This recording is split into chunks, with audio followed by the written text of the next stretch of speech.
L'association Copena a pour but de valoriser le patrimoine historique, culturel et naturel de la Guyane, de l'Amérique, de la Caraïbe et de l'Afrique. Aujourd'hui, nous allons parler d'une plante qui s'appelle vénérée ou vinérée, donc dans la langue des afrodescendants, des Moun, entre parenthèses créole. Et cette plante est utilisée par plusieurs communautés de la Guyane, amérindienne et bushinengue. En langue bushinengue, cette plante s'appelle Kapasi Wiwi. Et en langue palikour, Yali Wapna. Donc vénérée, c'est une plante importante. Et avec notre détenteur de savoir, Monsieur Jean-Xavier, nous allons voir comment utiliser cette plante. Apprends à connaître ton pays, apprends à aimer ton pays, apprends à connaître ton pays.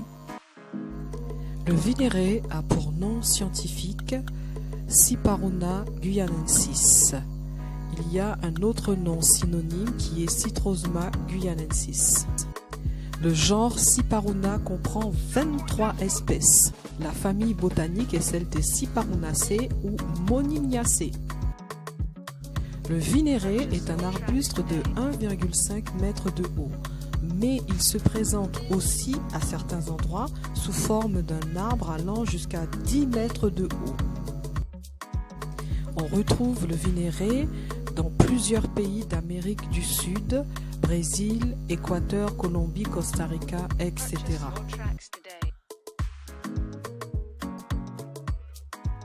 Les 5 sens pour reconnaître une plante, à savoir la vue, le toucher, mais aussi l'odorat. Donc le vénéré a pour principe, lorsque vous froissez la feuille, vous avez cette odeur un peu qui tire un petit peu sur la lavande un peu.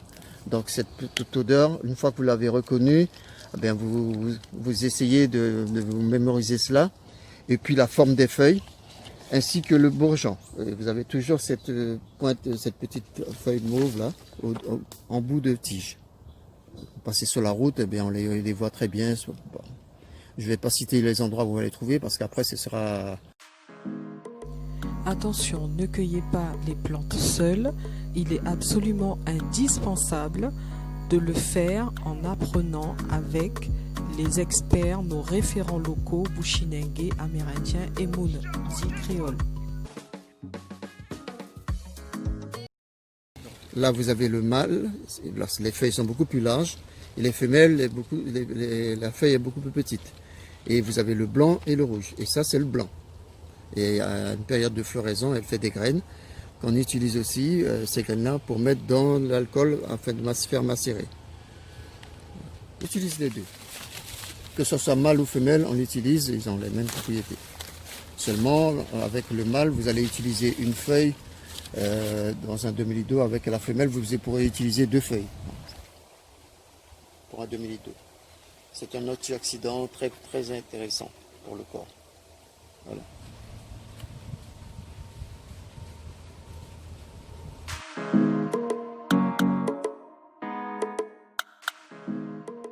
Alors la botanique est importante pour bien reconnaître les plantes et ne pas se tromper entre deux plantes qui pourraient se ressembler. Alors il est très important d'observer les différentes formes de feuilles des plantes. Observez également la base et le bout des feuilles qui sont différentes. Enfin, il faut bien regarder l'implantation des feuilles sur la tige.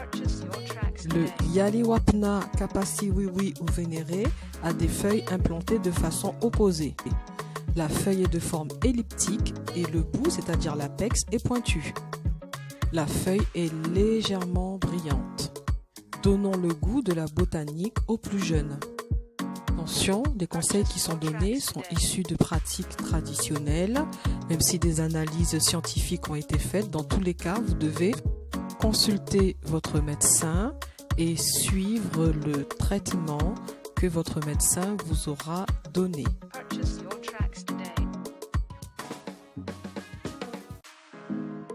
On va revoir rapidement les différents modes d'utilisation des plantes. Souvenez-vous, il y a la décoction qui consiste à faire bouillir une partie de la plante. l'infusion où on verse de l'eau chaude sur une plante, la macération dans l'eau ou l'huile, et enfin le cataplasme qui consiste à poser la plante souvent broyée sur la peau. Bon, ben voilà, on est en présence du vénéret et qui est une plante très sollicitée en ce moment. Et c'est aussi une plante qu'on peut retrouver en bordure de forêt et qui a pour la propriété d'être une plante, disons, qui se situe entre le nettoyage du sang et les bienfaits lorsqu'on a un certain nombre de maux.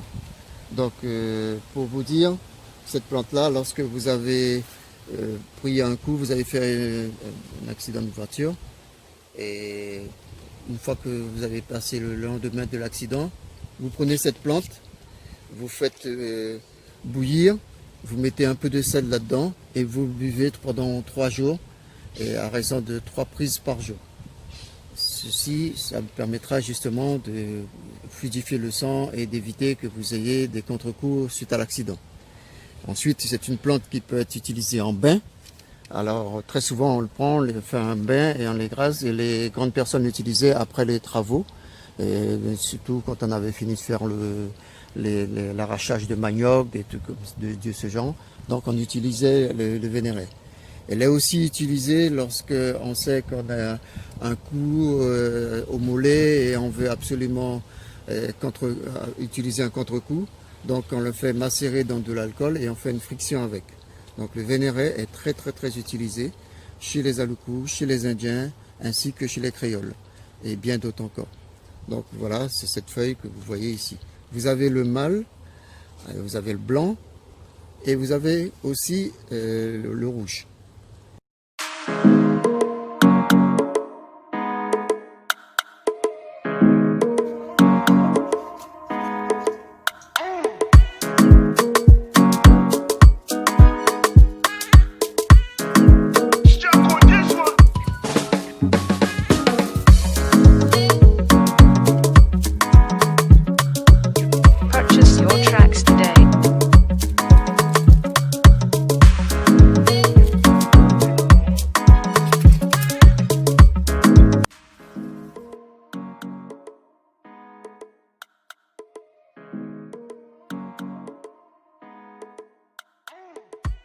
Les Amérindiens Wayampi et les Aloukou utilisent le vénéret en thé, c'est-à-dire décoction, avec l'écorce et les feuilles.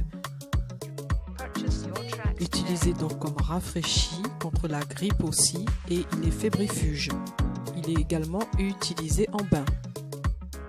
Les Amérindiens Palicourt utilisent les feuilles pilées avec du sel en bain pour favoriser les accouchements ou encore en cataplasme anti-inflammatoire contre les problèmes de cou par exemple. Les feuilles mélangées à d'autres plantes sont même utilisées pour soigner les fractures. Alors, les pays d'Amérique du Sud, et en particulier le Brésil, sont souvent en avance sur les analyses des plantes d'Amérique, en particulier d'Amazonie, et plusieurs propriétés ont été mises en avant à travers ces différentes analyses. Donc, selon ces analyses, Cyparuna guyanensis vénéré a des propriétés antioxydantes, cicatrisantes, anxiolytiques, hypotensives, c'est-à-dire pour faire baisser la tension, antibactérienne et antifongique.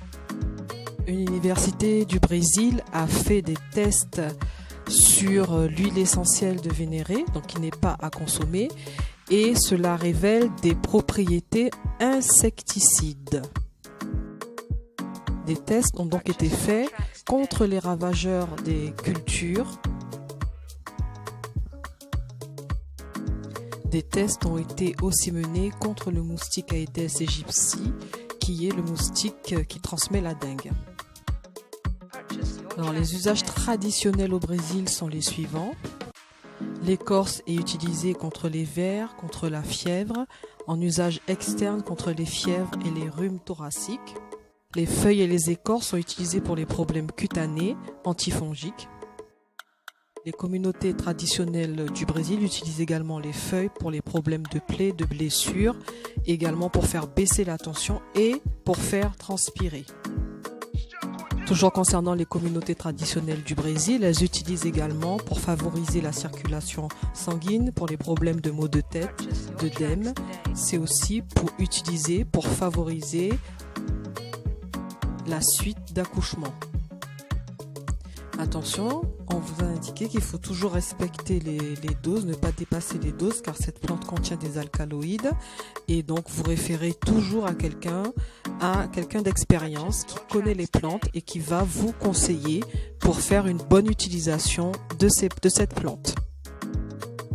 Le vénéré a été inscrit à la pharmacopée française avec 14 autres plantes. Il est sur la liste A réservée à l'usage externe. L'inconvénient, c'est que n'importe qui peut valoriser cette plante et cela peut échapper à la Guyane. L'avantage, c'est que les produits à base de vénéré peuvent être vendus en pharmacie. L'idéal serait tout de même que la Guyane dispose de sa propre réglementation et maîtrise véritablement l'utilisation de cette plante. Il faut faire très attention à la biopiraterie.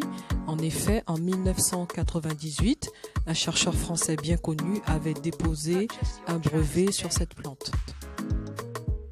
Il faut aussi développer la coopération avec le Brésil.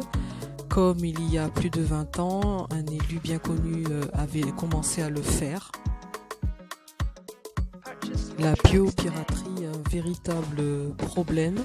Comme vous le savez, énormément de plantes qui sont maintenant très commercialisées sont issues de l'Amérique. Cacao, pommes de terre, tomates, vanille, la liste est très longue. Dernier cas emblématique, la stevia, qui est une plante sucrée. Et souvent, c'est le savoir des Amérindiens qui est pillé, sans aucune retombée pour les communautés locales. Donc Jotlac et Association Copenhague, comment on peut utiliser une plante qui est nommée vénéré. Ça qui est important, à qui nous transmettent ces témoignages et qui nous partagent connaissances. Mais là nous qu'à partager nos connaissances, à pour nous vigilants, pour pièce moun pas venir déposer brevet ou pièce moun pas venir copier nos recettes. Donc, à pour nous partager, mais à pour nous faire panga, pour nous pas venir et prendre jap toutes nos sigrés. Donc, pour traduire, pour ceux qui ne sont pas de notre langue, très important de sauvegarder ces connaissances, de les partager, de les transmettre aux plus jeunes. Il est aussi très important de les préserver et d'éviter qu'il y ait, des dépôts de brevets ou encore du pillage de connaissances, de la biopiraterie qui soit fait sur nos plantes. Donc c'est très important, il faut qu'on soit très vigilant par rapport à ça. Et surtout, il faut qu'on parvienne à s'organiser pour pouvoir mettre en place des dispositifs où nous allons pouvoir nous-mêmes valoriser nos plantes qui sont extraordinaires, que nous soyons en Guyane, que nous soyons dans la Caraïbe, que nous soyons dans le reste de l'Amérique ou encore en Afrique. Nous devons être très vigilants pour que cette valorisation bénéficie à nos différents pays respectifs et à nos communautés surtout.